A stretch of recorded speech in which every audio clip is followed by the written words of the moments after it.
on today's StoryBeat. Never give up, because from day to day, you could have good news, you could have bad news, you could have good news, you could have bad. And don't let any one thing talk you out of going for it. Listen and learn, and never give up, just like Martha said. Never give up. This is StoryBeat with Steve Cuden, a podcast for the creative mind. StoryBeat explores how masters of creativity develop and produce brilliant works that people everywhere love and admire. So join us as we discover how talented creators find success in the worlds of imagination and entertainment. Here now is your host, Steve Cuden. Thanks for joining us on StoryBeat. We're coming to you from the Steel City, Pittsburgh, Pennsylvania. My guests today are two extraordinary writers. New York Times bestselling and multi-award-winning author Wanda E. Brunstetter is considered one of the founders of the Amish fiction genre. Wanda's written more than 100 books with over 12 million copies sold, and her work has been translated into 4 languages. Wanda's stories consistently earn spots on the nation's most prestigious bestseller lists. Wanda's ancestors were part of the Anabaptist faith, and her novels are based on personal research intended to accurately portray the Amish way of life. Her books are read and trusted by many Amish people who credit her for giving readers a deeper understanding of the Amish and their customs. Martha Bolton is a prolific author of 89 books, a nominee for an Emmy, Writers Guild Award, and Dove Award, and a co-author of 3 New York Times best-selling books. She was also Bob Hope's first full-time female staff writer and wrote for his primetime TV specials, as well as during 15 years of his personal appearances and special events, penning lines for a virtual who's who in entertainment, sports, and politics. She also co-authored the award-winning Dear Bob, Bob Hope's wartime correspondence with the GIs of WW2. Martha's stage work includes writing the script for the musical The Confession, based on Beverly Lewis's best-selling Confession trilogy. She also co-wrote Half-Stitched with director-composer Wally Nason, which is based on Wanda's best-selling book, The Half-Stitched Amish Quilting Club. Martha also wrote the shows Josiah for President and The Home Game for Blue Gate Musicals, both of which have accompanying novels written by Martha. Wanda and Martha collaborated on their recently released book, The Rise and Fall of Miss Fanny's Biscuits, a cozy Amish mystery, which I've had the pleasure to read and can tell you it's an absolute gem of a mystery novel. If you like clever stories set in a world that I think most folks don't know in detail, then I highly recommend Miss Fanny's Biscuits to you.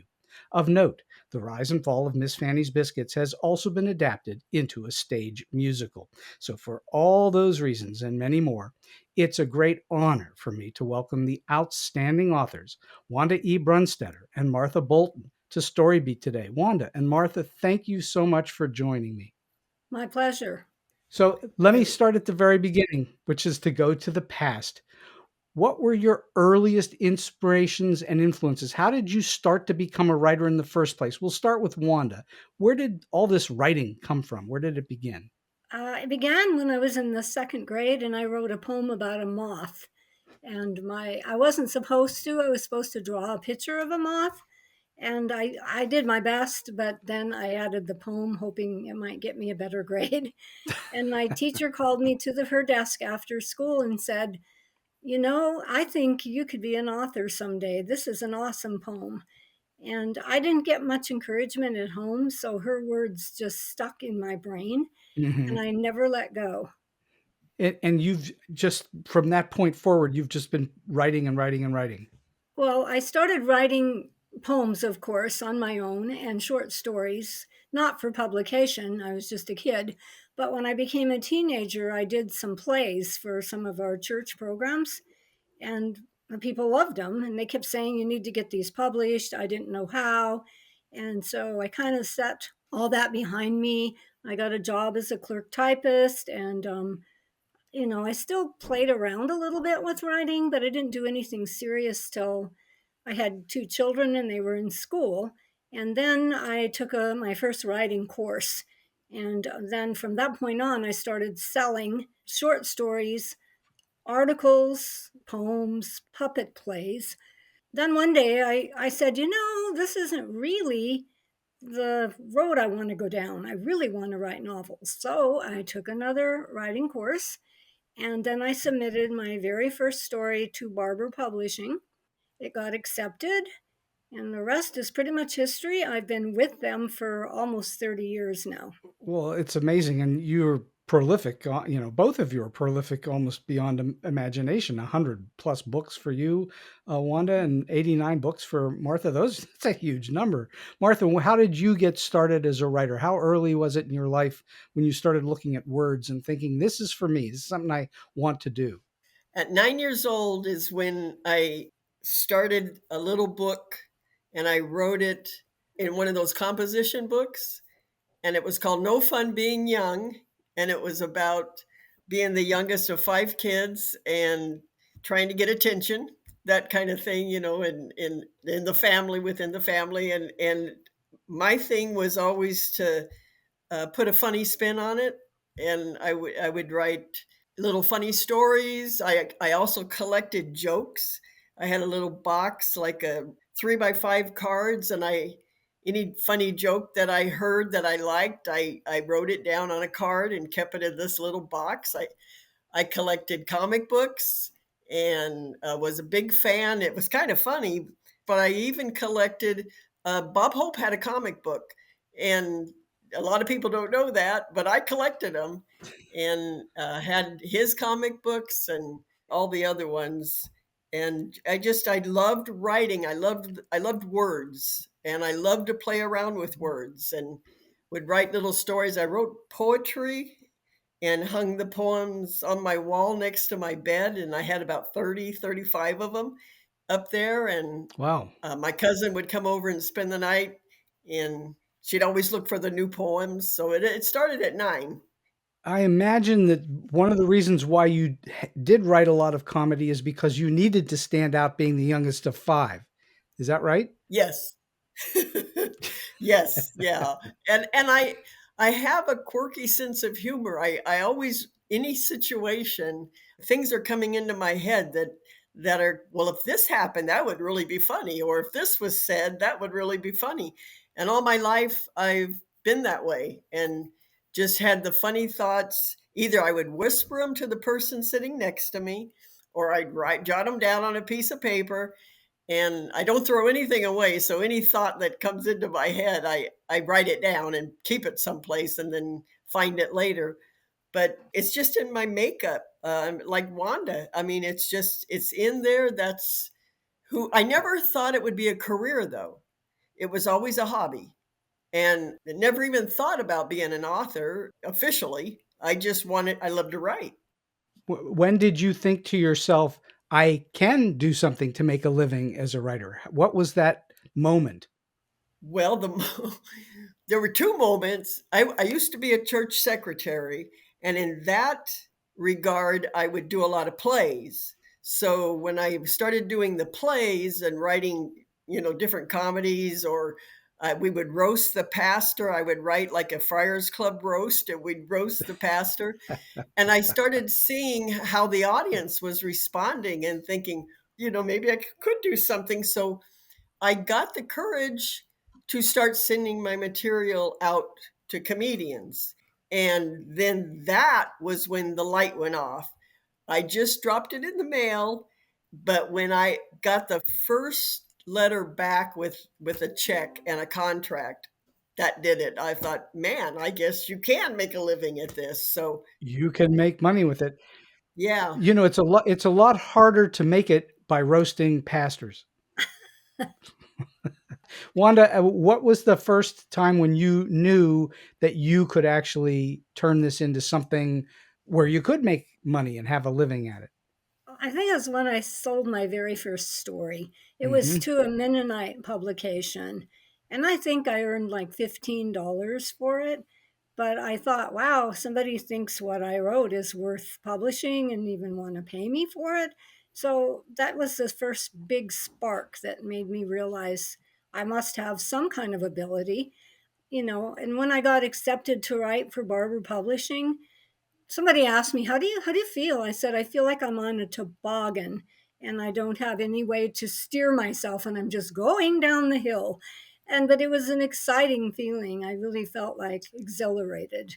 Did you feel like you weren't able to control the writing? Is that what you mean? Well, kind of, because it just happened so fast.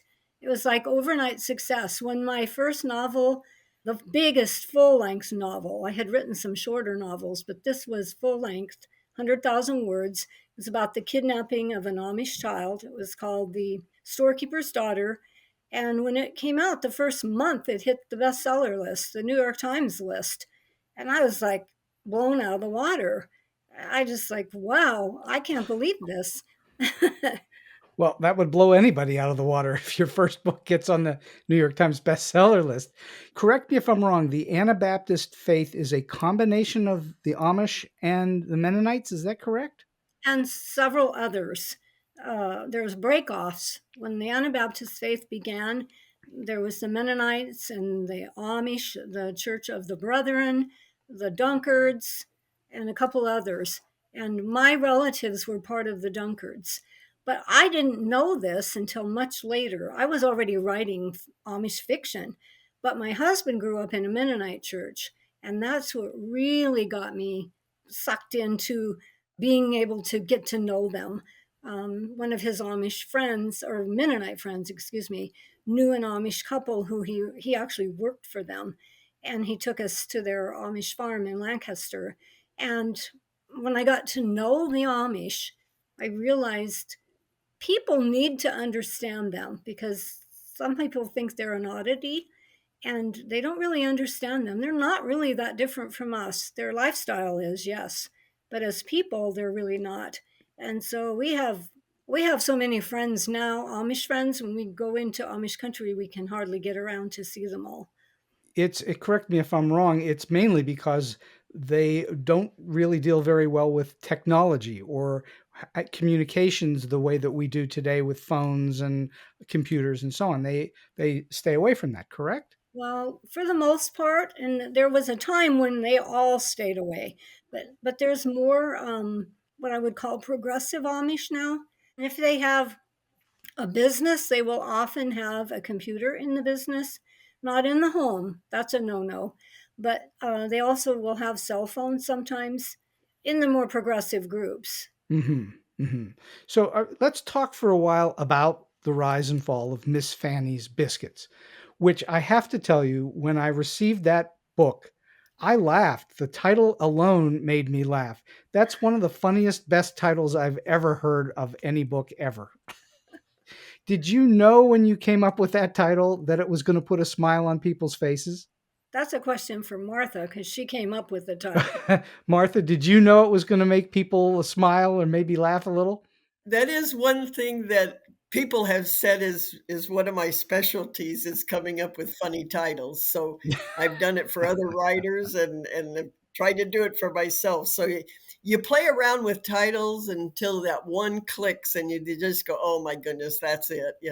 And it just works. It's a completely clean title, but it has a little bit of a body feeling to it, even though it's not body at all. And that's what makes you laugh, because it just sounds like this is hilarious. And this is going to be a fun, funny book, which is what it is. I don't think of it as a comedy book, but it's got a lot of humor in it. I laughed out loud a number of times. So Wanda, pitch us the story of what the rise and fall of Miss Fanny's Biscuits is, so the listeners know what they're looking for when they're looking for the book. Well, I mean, they're calling it a cozy mystery. Well, explain that. Explain that, by the way. What is a cozy mystery? I had never heard that term before this. So explain that to the listeners, please. I'm not really 100% sure myself because I've written several mysteries and they weren't cozy. They were more gut wrenching. I'm kind of known for writing things that are really emotionally gripping. And so I always add some humor here and there, but not like Martha does. And Martha can just write a whole everything, and it's humorous. It's just so funny. But so I don't know, Martha, can you explain exactly what cozy mystery means?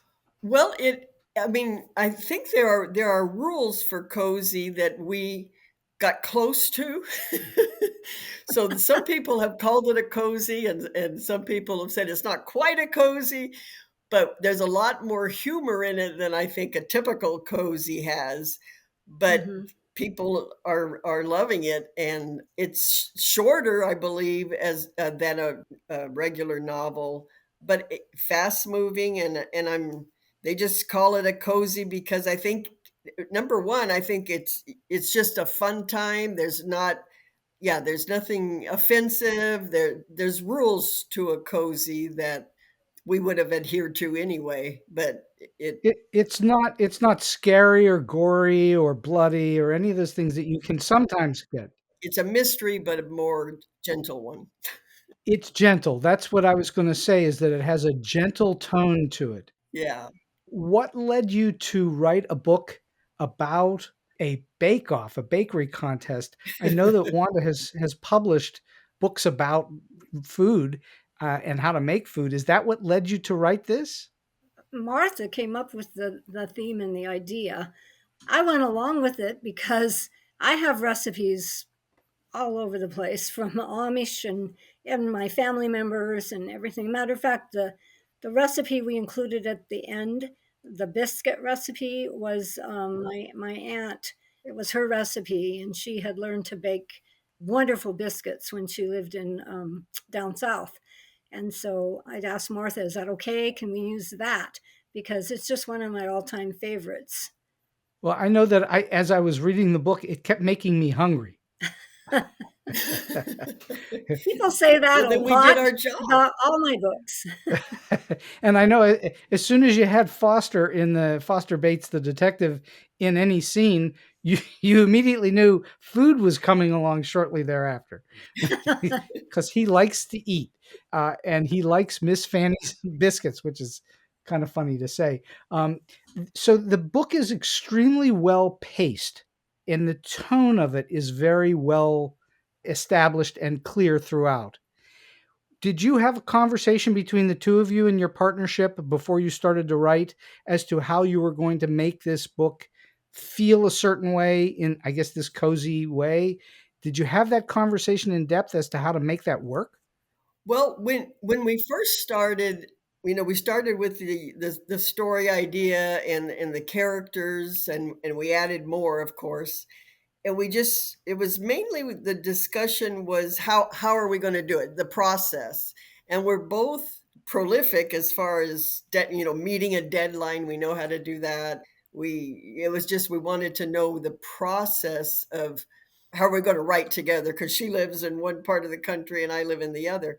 But we just started writing, and we decided on who would take which chapters that covered which items. We knew where the chapter, what we wanted to cover in each chapter. And then, she would pick some and then I would pick some, and we'd go back and forth, and she'd, touch up mine and I'd touch up whatever we add to it, and just kept building and building and building. And then we would go back when they would send us certain edited versions, and we'd go back, and the same thing, we'd both pick which ones do you want to work on and which ones, and then we had input on whatever either one of us did. We continued to have feedback on it all. So it worked out. I think it worked out really good. We had fun. Well, clearly it worked out, because I can't tell that it's two people writing. It's one voice. And Oh, that's a great. trick all by itself, isn't it? Yeah, we communicated, well, sometimes by phone, sometimes by text, a lot by email.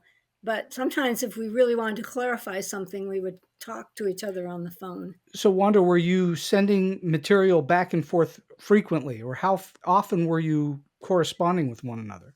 Pretty frequent, because as soon as we would finish a chapter, like let's say that Martha did her part of the chapter, she'd send it to me right away, and then I would add to it and I'd send it back right away. So it was flowing pretty fast, I think. How long did it take you overall to write the book, including coming up with the concept and the plot and so on? Well, I think we were given 6 months to finish it, but Wow. I think we were done with it sooner than our 6 months. But Then we'd had to polish, so it probably came in right around 6 by the time we did all the polishing. But the first draft was done way before that. Martha, was there ever a time where you were concerned that you weren't on the same page, or was it always working all the way through? Oh no, I think it worked beautifully. She would have ideas that would get me out of a spot that I was in, and I'd have ideas that if there was a corner that she had written it into, and we'd say, "Oh, okay, well this will work, and this will work." And sometimes, we filled in a blank that we didn't realize that it needed it, and then we'd go, "Oh, well, we could do this, and let's add this, and let's add this scene, and that'll explain that, and this motive." So it was a lot of discussion, but we were on a tight deadline, so no grass grew under our feet. We had to keep plugging along and getting it done. But the process itself, as the story built, I think we started getting more and more confident that we were building something that was going to be fun and going to be meaningful, and had all the right elements. So the more we got toward the end, it seemed to move faster because there was that excitement of where we were going, and we knew that all the pieces were going to fall together. So now, Wanda, you've written so much about the Amish, Mhm. and obviously this takes place in the Amish community as well. I'm just wondering, the book is not in the least bit what I would call educational. In other words, it doesn't feel like it's an academic book, but yet I learned a whole lot about the Amish. Is that your purpose, is to educate people about the Amish in their life? Well, I mean, yes and no. I mean, I want to do that in the process of writing a good story, something that people will take away something more than just learning about the Amish. I do think a lot of people who have come to my book signings or emailed me or anything, they say, "Oh wow, I never knew so much about the Amish till I read your Sure. books." But they've also come to me and said, "Oh my goodness, your storyline really helped me through a difficult time in my life." And that is so meaningful to me as an author. Hmm. I really feel blessed when they tell me that. Well, I think that that's an incredible thing when you can get people to when you can solve their problems in their Mhm. lives. And I do think that entertainment at large can do that. Doesn't always, but it certainly can do that. And I certainly think of novels, and certainly mystery novels in particular, as being very entertaining. And Mhm. this book is entertaining. It's entertaining on two levels, both as a mystery and as a lighthearted entertainment. So I congratulate you both on getting there. I am curious, between the two of you, how did you figure out how to make this complex mystery out of something as simple and gentle as a baking competition? Well, that was the fun of it all, is to take this very innocent, fun day that is normally, nothing happens in it, and then everything goes wrong. And we had already established the detective, and they had already worked together before. So we had a good relationship between the two Mhm. of them that we could just play with.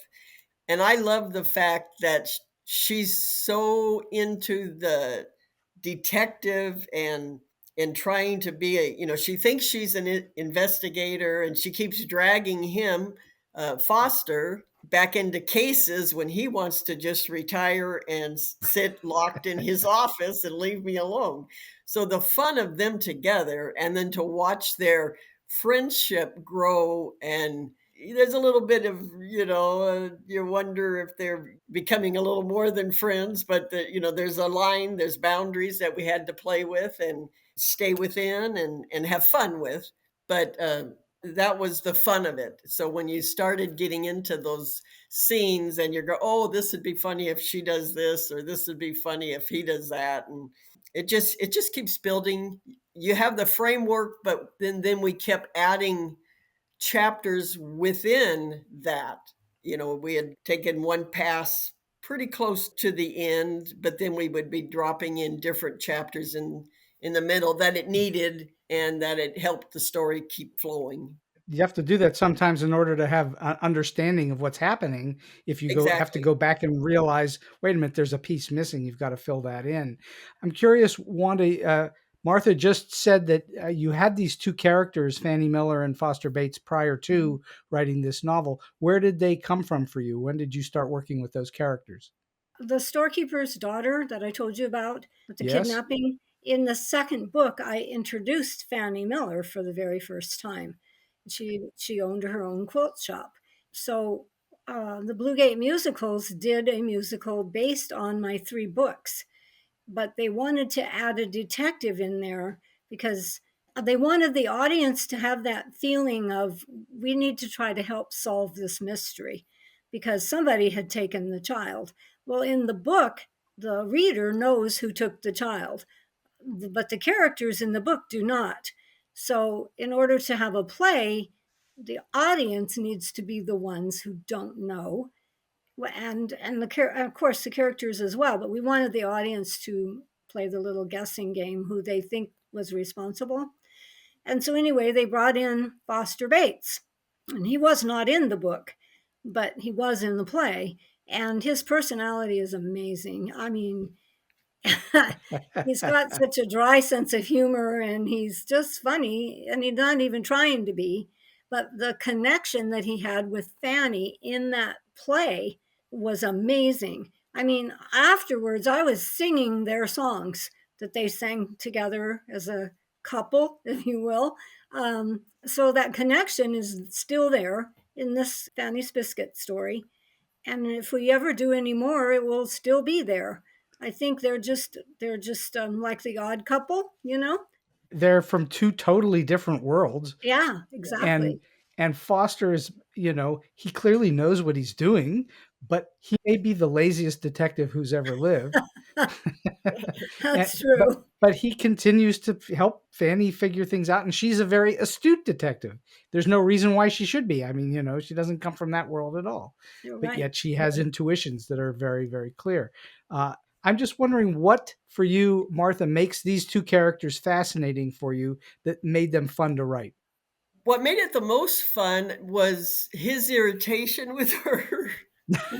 where where she is so bubbly and so ready to go and let's do it, and dragging him into the problem or whatever it was. And that was always fun to play with because she never gave up on dragging him in, and he only wanted to be left alone, but he liked her. So they had this, he respected her intuition, and had a lot of fun with the lie detector scene where he thinks she's it was really fun for when she becomes a suspect in his eyes, although he doesn't really believe that she did it, but he has to rule her out. So but to play with those kind of scenes where they get on each other's nerves, but they work well together, they're a great pair, they solve the case. Well, he's got a soft spot for her baked goods. So Yes. he wants what she's making. So it's an instant way, as straight to his stomach, is to his heart's through his stomach, I guess. Do Yeah. either of you know people like these two characters, or are they just totally whole cloth made up, and you don't know anyone like them at all? Well, when I created Fanny in the quilter's daughter, well, she wasn't into detective work at all, but she was very sweet and very helpful and very likable. And I think we were able to keep that part of her still alive, even though she's now into a detective wannabe. I mean, she's very approachable and she cares about people, and people are drawn to her. How did you develop her? Did you sit down and draft out pages of biography, or how do you develop characters? I always do character sketches. I never have written a book without detailed character sketches. So I need to know them inside and out before I start writing. Personality, quirks, and disorders, and anything like that should always be included. Hmm. And then I usually also do what I call a chapter by chapter outline. So I know, it's just even if it's a vague idea of what scenes are going to go where and when. And that's really helpful when you're writing, and especially if you suddenly get writer's block. You can look at your outline and say, oh, wait, I didn't include this yet. Well, don't you think even more important in a mystery where you need to know where you're going? Yeah. For sure. If you're writing something that's let's just call it good old fashioned literature, maybe you can start at the beginning and go and find the road as you're writing. But I think in a Mhm. mystery, if you don't know where you're going, you're going to be down a lot of dead end Oh alleys yeah, after a short yeah. time. You need to know how does this all play out. Hmm. So I must talk to you for a moment about the three sisters. They just cracked me up. You have, these wonderful names. Faith, Hope, and Charity is the three Beeler sisters. Those are both amazing and amusing names, but they purposefully, I guess, you tell me if I'm wrong, they aren't in life what their names imply. Is that correct? Yes, which is the fun of it because when they open their mouth, they're nothing like their name. No, no. They seem quite greedy and self centered in their own gentle way, but they're not Faith, Hope, and Charity. Yeah, yeah. We had fun with that. And on the foster question, my husband was a LAPD sergeant for over 25 years, I believe.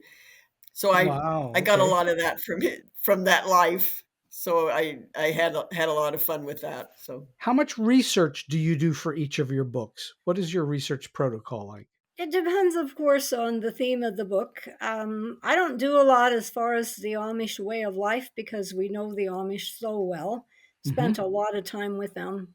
But occasionally I'll have a question. And if I do, I'll just call one of them up. And that's very, very key to my research. But sometimes, depending on what the book is about, the theme of the book, I may have to research some things like maybe job description for someone, or maybe I'm setting it somewhere I haven't been yet. I try to set everything in a place I've been or am going to Hmm. so that I know it well. Well, okay. So, for instance, this book is set in Tuscarawas County in Ohio. Is that correct? Mm-hmm. Yeah. Have you spent a lot of time there? Do you know it well? I know Ohio really well because, well, for one thing, my publisher's in Yorksville, Ohio. Holmes County, I've been to numerous times, done lots of book signings in Tuscarawas as well. So I've signed at the library there and a Christian bookstore in Sugar Creek. And we have Amish friends in the area. So I've been there many, many times over the years. And so you didn't need to then go back in order to research for this book. No, I did not. Mm-mm. I've never been there, but I had a real sense of it from reading the book, which is Mm-hmm. what's always good for me when I get a feeling that I now know a place a little bit. I mean, obviously, you don't know it till you're there, but you get a sense of it in a pretty significant way from the book. Okay, so let's talk about how you plotted the book. Between the two of you, how did you figure out the plotting of the book? Well, Martha already kind of had a generalized plot when she contacted me and asked if I would co author it with her. Hmm. And we knew ahead that it was going to be a musical play. They would develop that. And Martha would have her hand in that because she's the playwright. And I think that she and I did a great job of creating something that could be a play. And she did a tremendous job as a playwright.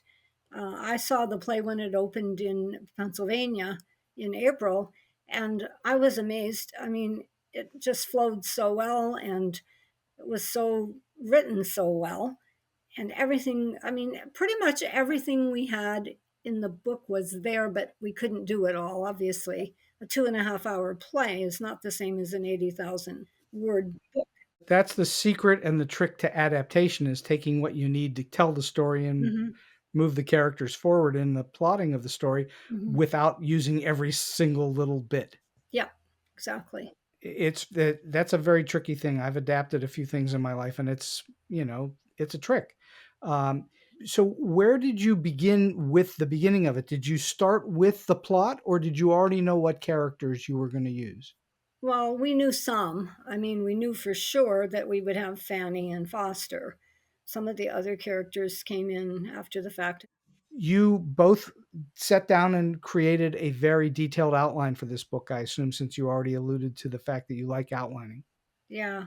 I think Martha's more a seat of your pants kind of writer, as they call them, because she can just, carry on. I'm more detailed. And so I needed that. And I told her that up front. I said, I need character sketches. I need all of this. It's just me. And I think she's more, it just flows, whatever. But together we were able to combine her spontaneity with my detailedness.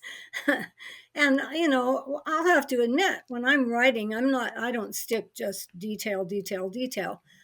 Just the other day, I'm currently writing prequel to the Half Stitched Amish Quilting Club. So we get to see what Emma was like back when she was a young woman. And I'm like, all of a sudden, the characters are doing something I had no idea. It was not on my outline. It just happened. And I'm thinking, okay, go for it. Characters, do your thing. Do you get into a zone where the characters are just talking to you, that they're working through you? Yeah, I mean, it's almost like I become whatever character's point of view I'm writing about. I'm like there in the room and I'm in their head. It's hard to explain because people think authors are weird sometimes when you I've been say an author something for a like long time, and I know exactly what you're talking about. that. Okay. When I'm writing a screenplay, I'm seeing the movie playing out, and I feel like I'm a reporter or a Yeah. journalist Yeah, yeah, writing down what I'm seeing. exactly. And then when that happens though, that's when things really happen. You know what I mean? It flows. Yes. You Yes. can't hold a rein on your characters. You can't just say, okay, well, wait a minute, this is in the outline. I can't go this way. If it feels right, you do it. Do you get into a what I call the zone where time stops for you Oh and you're yeah. just working? Oh yeah, I've Mhm. worked late at night because of it. Or all of a sudden I'll look at the clock and say, oh, it's 7 o'clock. I haven't fixed anything for supper yet. My poor husband. I get to fix my own. So that's a very, very big difference. Um, would you say your development of the story in Miss Fanny's Biscuits, other than the fact that you were collaborating, was very similar to the way you normally work? Or was it a bit of a challenge in any way because you were doing it differently? Or was it really close to the way you do things? A little of both, I guess. There were parts of it that felt like what I normally do, and other parts not as much. And that's kind of how it is when you co author. It depends, though, on who you're co authoring with. And, Martha already had a good sense of how the story was going to play out.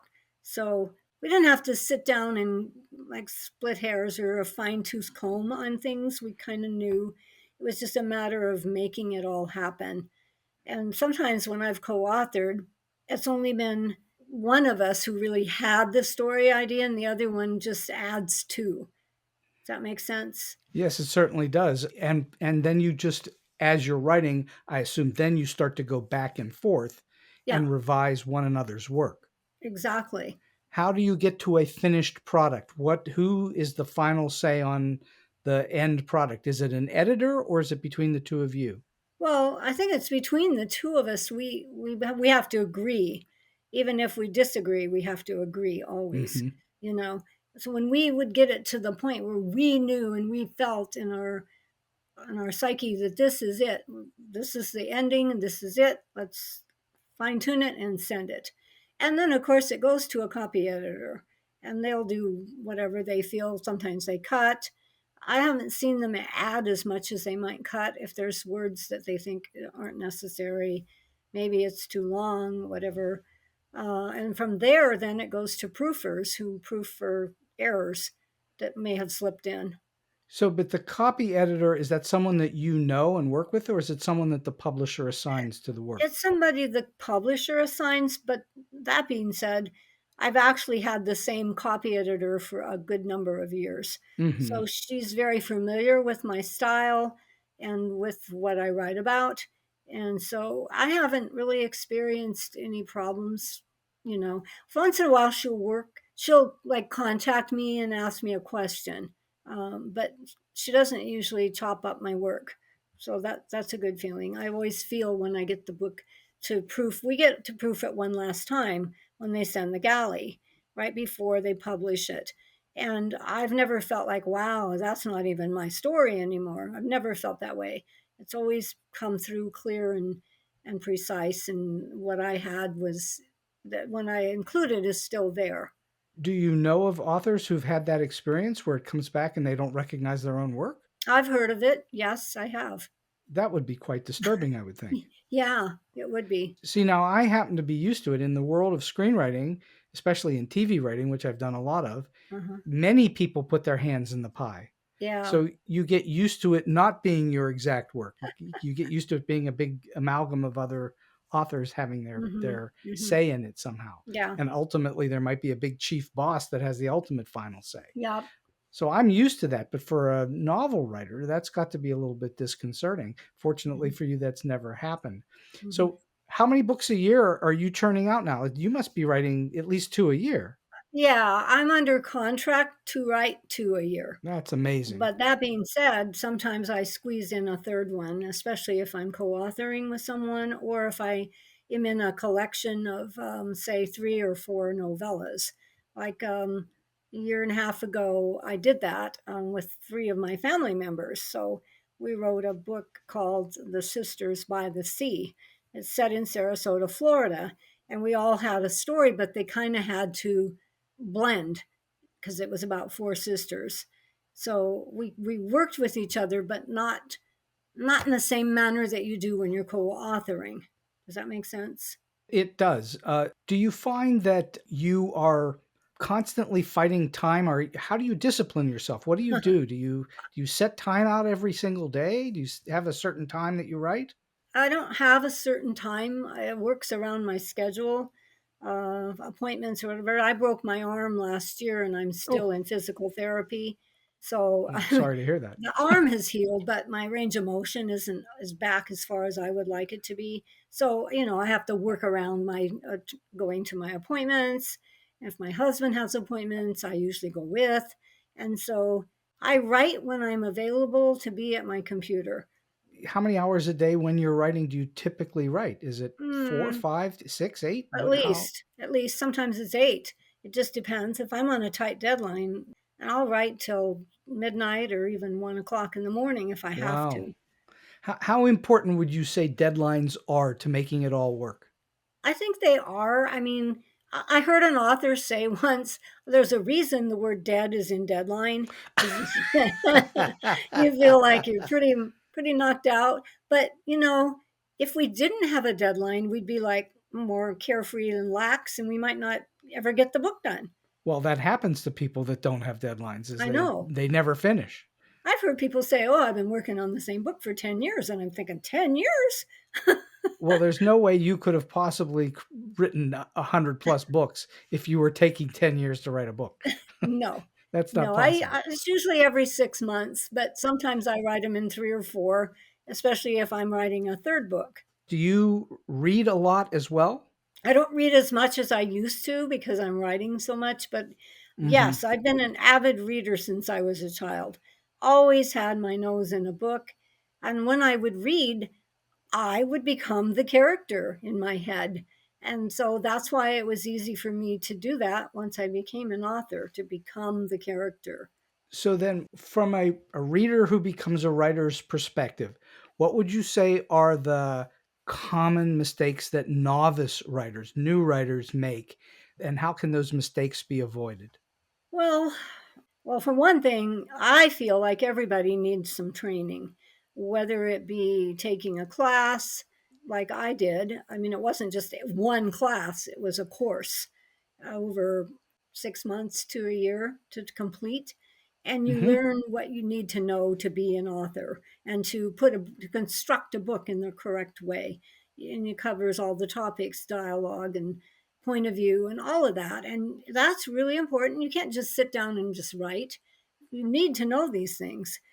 I say that's the big thing, is learning to write. And if you say you can't afford a writing class, you can't afford to go to college or whatever, well, there's so many books published now that you can get on the craft. And I have several that are like, that break it down. This one here is on dialogue, another is on point of view, another is on characterization. And those things really do help. So, in all of your experiences, what would you say are things that you do that you think authors should do in order to secure a sale? I know that you're under contract, but that you didn't start out under contract, did you? Well, no. I mean, my very first novel wasn't under contract. I had written it, but I had to submit it. I think the big thing, and I would encourage any author or wannabe author to do their research. It's crucial. It really, really is. And I like personal research best because it's like if I ask an Amish friend or even an Amish I don't know, I'm getting the whole truth and nothing but the truth directly from them. I'm not just going online and seeing what somebody else thinks. You know, I had somebody come to a book signing of mine once and they bought my book for their research. And I told them, I said, I don't think that's the best approach. I said, I think you should just get out there and really get to know the Amish if you're going to write about them. Martha has rejoined us. We've had tech issues with Martha's side. Can you hear me now or no? Yes, we can hear you now. You're Fortunately, back. yes. Oh, good. So Okay. let me ask Martha then. Most professional writing, especially for TV or for when you were working with Bob Hope all those years ago, it comes with various built-in pressures. I was just talking to Wanda for a little while about deadlines. And in TV or writing for Bob Hope, you would have definitely had serious deadlines. How do you deal with that pressure? When pressure's on you to deliver, do you have any particular method or technique to handle the pressure? Well, in the beginning, it was a huge amount of pressure because when you got the call, he would give you topics of what he wanted jokes on, and then you had to stare at a blank piece of paper until you came up with them. And a lot of times it was a very short period of time that you had to work with. So after a while, though, your muscles, your comedy writing muscles start building up. And instead of panicking and thinking, oh my goodness, I've got to have 20, 30, 40 jokes written in the next, in 4 hours, and you're panicked, then it got to be where, oh, well, I've got another hour and you could go do something else and be thinking about it. So you just get confidence that the jokes are going to come and you're going to make the deadline. And so that helped a lot. I have a funny story with about that. He had an engagement at a psychiatry convention. That was the assignment. So you can imagine how much fun that was going to be. So we wrote jokes, got them turned in, and he gets to the venue and he's getting ready to go on stage in about 15 minutes. And he discovers that it's not a psychiatry convention, it's a chiropractor's convention. Oh. So he called us up and we had just about that much time before he walked onto stage to write all new material for chiropractors rather than psychiatrists. So that was probably the tightest as far as a panic. We've had it to where they're taping the shows and you've got to put a line in and put a line in there, and go to those kind of things. But that one where the audience is ready, he's ready to walk on stage, and it's an entirely different group than he thought it was going to be. So, but correct me if I'm wrong. I bet he was cool as a cucumber when he went out on stage. Absolutely. I mean, he had a memory that had to have been photographic memory. It was amazing that he could call just before he's walking on the stage and say something happened in the news. So he wanted jokes on it. And you'd give it to him over the phone. And I don't even know if he wrote them down because he would just listen and go, oh, that's a good one. And then he'd walk out on stage and do them all. I don't know how he did it. Correct me if I'm wrong. Half of the act was, I want to tell you. Yeah, it buys you a little bit of time if you say, I want to tell you, that's a little trick. It gets you a little time there. But his memory was incredidible. And he could remember a joke that he said, well, remember that joke you wrote for the such and such convention back in 1989? And he would be right. You'd look it up and there it was. And he knew it. And he knew the convention that he said it at. And it's pretty incredible. Well, that's a gift. That's a gift. Oh If you're yeah. born with that kind of a memory where you can retain all of that, that's not usual. And he loved jokes.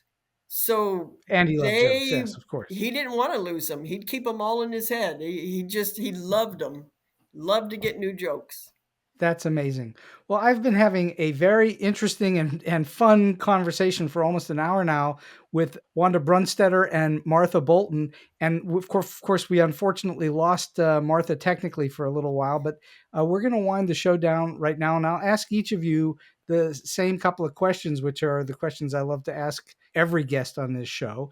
So we'll start with Wanda. Wanda, in all of your experiences, are you able to share with us a story that's either weird, quirky, offbeat, strange, or just plain funny?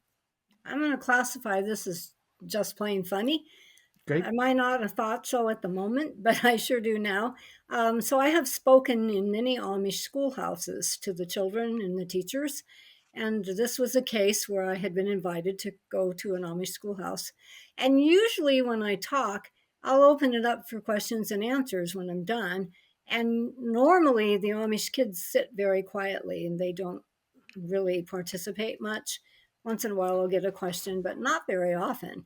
But this time, as soon as I said, I'm opening it up for questions, anybody have one? A young boy, his hand went straight up. And so I called on him and he said, I have 2 questions. I said, okay, what are they? And he said, well, I want to know how old you are and how much money do you make? I was just floored. And of course, the teacher was, oh, she was embarrassed. I could tell, but I couldn't help it. I laughed. I couldn't help it. So I had to come up with an answer really quick. And I said, well, I'm old enough to write books and I make enough money to make a living. Oh, That's how I smart. responded. That, and he was happy with that. Same question for you, Martha. You've shared with us at least a couple of stories here, especially with Bob Hope. But are you able to share with us a story that you've had in your experience that's either weird, quirky, offbeat, or just plain funny? Well, one of my favorite stories, and it goes back to Bob, but one of the things that was expected of us was that we would answer the phone at all hours of the day or night. It would be at all hours of the day or night that he was walking on stage someplace and he needed a joke. So there was this one writer who his wife answered the phone when Bob called, and it was well past midnight, and the husband was sound asleep in bed next to her. And she had, gotten frustrated with all the, midnight, 2 o'clock in the morning phone calls from Bob. And so she thought, well, when Bob said, is your husband there? And she said, well, no, he told me he was going to be with you tonight. So Bob goes, oh yeah, here he comes now. So that's one of my favorite stories that goes around. But that was life. Well, it's nice that Bob Hope would cover for his writers. Well, and the funny part is the wife had the last laugh, because he's laying there next to her. So, but it was fun, especially when you're working around comedians like that, and they were all had worked for legendary shows, and then when we would tape a show, they would all be. Bob had all of his old friends would come on, so it was pretty amazing that those are the kind of stories that happen, and just fun things in the dressing room. You'd walk in and he'd need a line change and he'd be sitting there in the makeup chair and they're on the little sofa next to him and they're all going over the script. And, it'd be Lucille Ball and George Burns and Milton Berle. And you're like, my goodness, for a comedy writer to be sitting in that room. It was like being with the Mount Rushmore of comedy. Yeah, absolutely. It was crazy. And you had to keep pinching yourself. You're like, is this for real? And they were then going to say your words. Yeah. And you had to come, and they wanted a line, and you had to come up with it with all of these legends sitting there. That It was would be crazy. So that was nerve-wracking. pressure. That was pressure. Yeah. That is pressure. All right, I'm going to ask Martha the last question, and then I'll go to Wanda for the same thing. Martha, in your experience in working with young writers or people that come up to you and say, "How do I get into a career?" or "How do I do this? How do I write?" etc. What kind of advice do you typically give those who are starting out in the business, or maybe they're in a little bit trying to get to the next level? Well, there's two pieces of advice that I would give is one, never give up, because from day to day you could have good news, you could have bad news, you could have good news, you could have bad, you could have a manuscript come back to you, and the next day you have a check in the mail. So don't let any one thing talk you out of going for it. It's going to fluctuate like that. And then don't throw anything away. If it's a good idea, even though the people around you right now aren't the people that are going to take that to a book or a stage or whatever, it may someday be another group of people that will do that. So just keep it, and you never know when it's going to see the light of day. The timing might not be right for it right now. Work on something else in the meantime, and then just keep writing. I mean, right now there's still ideas, and you never know when they're going to come to fruition. So don't give up on them. Don't give up on yourself, and don't give up on your ideas. I think that's very wise advice, because, the only way that you get forward as a writer is to continue to write. Mm-hmm. And you can hang on to your material. You don't have to throw it away ever. It's just part of who you are. And it can come out later as something revised, refreshed, new, whatever it might be. So same question for you, Wanda. What kind of advice do you give to those who are just starting out in the business? I always try to be encouraging to whoever even shows the slightest interest in writing, because I wasn't encouraged, as I told you. As a matter of fact, my dad told me to get my head out of the clouds and come down to earth. And I'm kind of glad that my head stayed in the clouds. I wouldn't be where I am now if I had listened to him. But I love to be able to mentor people. I've mentored several people.